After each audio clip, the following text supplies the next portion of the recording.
side of this is the fact that we have to delineate the fact that, okay, we have a country, we had a nation, and an empire, and still do.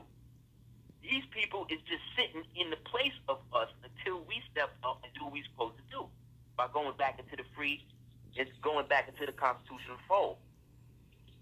So what happened again? I think we should study the Freeman Bureau Act, figure out what was the whole process. The United States itself is a battleground, meaning that they have given the army now impunity to roll through the streets with tanks and everything else, like you see in Beirut and all of that.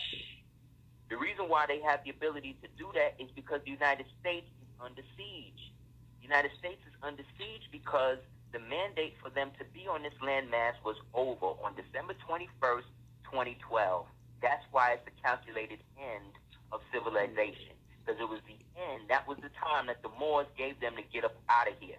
So the fact that they still here means that they're committing international occupation, breaking international occupation laws. Right, we are occupied the same way the Jews occupy the Palestinians. Of a corporate state, which means they are not American.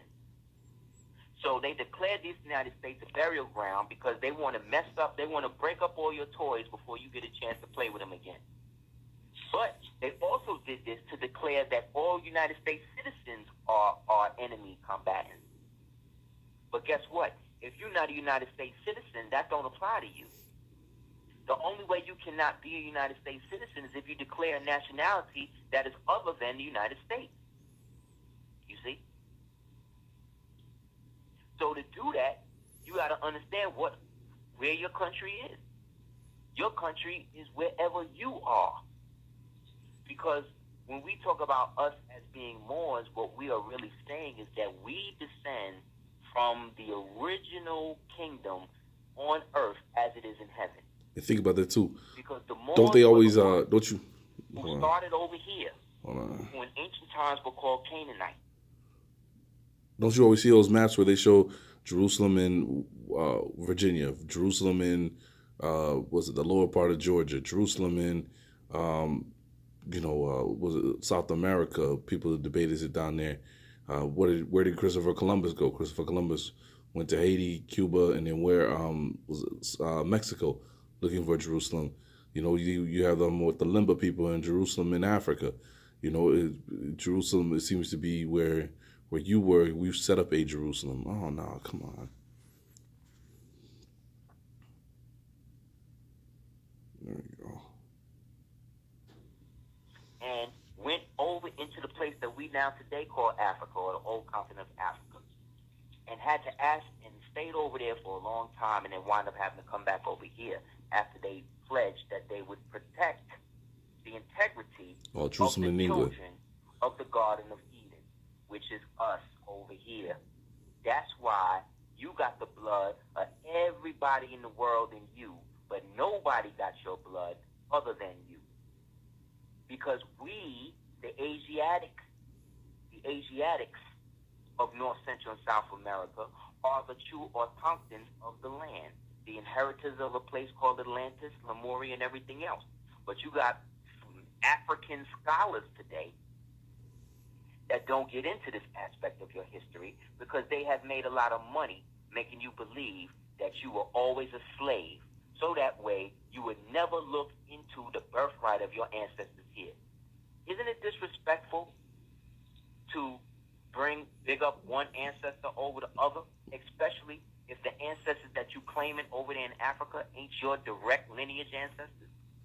And then you wonder why we all getting beat up over here. Why this white man is going ham, because we are out of order. It ain't him, it's us.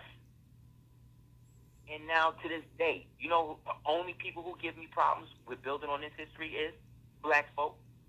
White man already know. But he done educated his fools so good that they done out-fooled the fool.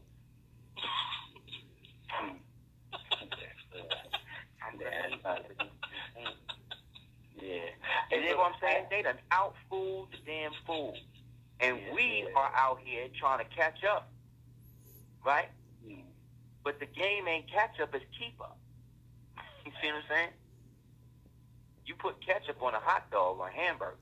You know what I mean? We got to keep up with who and what we really are because we have been sorely miseducated. And the people who are miseducating us are the same people that were supposed to educate us, namely the Negro preachers. Because after the Civil War, Abraham Lincoln, a Melungeon, another Moor, okay, he created something called the 13th Amendment. And that 13th Amendment was done to put us back in power. That's why they bodied him. You understand what I'm saying? That's why they put him on a copper penny. You see what I'm saying? And facing the other way, from the other pennies, from the other coins when you line them up. Because he was going back to the original, which is us. His vice president's name was Hannibal. And this dude was darker than me in real life. You know what I'm saying? But long story short, he created the 13th Amendment that had 20 sections. These people, after they popped him in the head, they hid it. They hid it for about 100 years, right? They act like he ain't signed it. Why? Because the Emancipation Proclamation had 3 points. The first point was emancipate, which means to transfer ownership, not to free. It comes from the Latin term emancipato, right?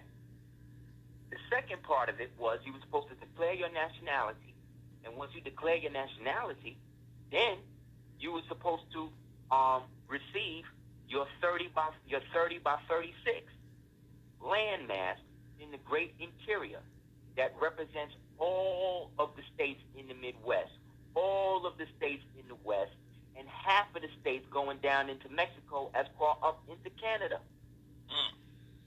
This was called the 30 by 36 Great Interior. But you know how the white boy do. The white boy took it out of circulation and hid it. And it created a code word for it called the 3 badges. Called the 3 dead badges. And these represent the 3 different articles of that amendment that was supposed to put us back in power. So what was supposed to happen was the Freedmen Bureau was set up by another Moor, an honorable Moor named Pascal Beverly Randolph.